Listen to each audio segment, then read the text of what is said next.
রাউজানে ৪টি ইটভাটা গুঁড়িয়ে দিয়েছে পরিবেশ অধিদপ্তর। এছাড়া এক ইটভাটাকে ৩ লাখ টাকা জরিমানা করা হয়েছে। এতে আদালতের নিষেধাজ্ঞা অমান্য করে ইটভাটা গুঁড়িয়ে দেওয়ার অভিযোগ করেছেন ইটভাটার মালিক এস.এম. শহীদুল্লাহ রনি। রাউজান মেলুয়া এবং জঙ্গল রাউজান আমার দুইটা ব্রিক ফিল ছিল, দুটোটা ব্রিক ফিল আজকে ভেঙে দিচ্ছে। আমার কাছে ৬ মাসের স্টার সুইচ ছিল, আজকেই দিছে। আমি ম্যাজিস্ট্রেট এবং পরিবেশের অধিদপ্তরের কর্মকর্তাদেরকে দেখাইছি, ওরা ওগুলা দেখেও নাই, পাত্তাও দেয় নাই। আসলে পাত্তা না দিয়ে আমার ব্রিক ফিলটা ভেঙে দিছে। আমার এই দুইটা ব্রিক ফিলের পিছনে ৪ কোটি টাকার মতো ইনভেস্ট ছিল, যা লোন এবং মানুষের ফরওয়ার্ড করা।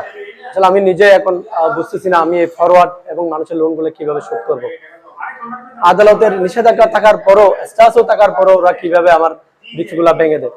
এখন চিন্তা ভাবনা করতেছি, অবশ্যই আমি পরিবেশের এই কর্মকর্তার বিরুদ্ধে আমি অবশ্যই আইনগতভাবে ব্যবস্থা নেব, আমি মামলা করব। বুধবার সকাল ১১টা থেকে বিকাল ৪টা পর্যন্ত রাউজান উপজেলার ডাবুয়া ইউনিয়নের ৯ নং ওয়ার্ডের মেলুয়া এলাকার ৫ ইটভাটায় অভিযান পরিচালনা করেন পরিবেশ অধিদপ্তর ঢাকা সদর দপ্তরের নির্বাহী ম্যাজিস্ট্রেট ফয়জুন্নেসা আক্তার। তিনি বলেন, অবৈধ ইটভাটা বন্ধে আমাদের অভিযান চলছে। ৪ ইটভাটার চিমনি ভেঙে গুঁড়িয়ে দেওয়া হয়েছে। অভিযান অব্যাহত থাকবে বলেও জানিয়েছেন তিনি।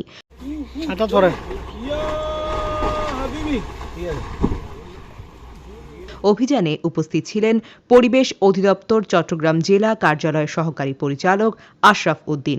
এ সময় বাংলাদেশ সেনাবাহিনী, rapid action battalion, fire service এবং পুলিশের সহযোগিতায় messrs M R. Chowdhury bricks ১, DNC M R. Chowdhury bricks ২, messrs Bengal bricks company ২ নামের ৪টি ইটভাটা গুঁড়িয়ে দেওয়া হয়েছে।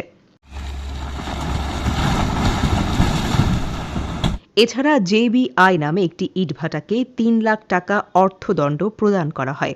চট্টগ্রাম জেলা পরিবেশ অধিদপ্তরের সহকারী পরিচালক আশরাফ উদ্দিন জানান, ইটভাটার চিমনি ১২০ ফুট উচ্চতা, রাবার বাগান ঘেঁষে ইটভাটা স্থাপন ও পরিবেশ অধিদপ্তরের ছাড়পত্র না থাকায় ৪টি অবৈধ ইটভাটা চিমনি ভেঙে গুঁড়িয়ে দেওয়া হয়েছে।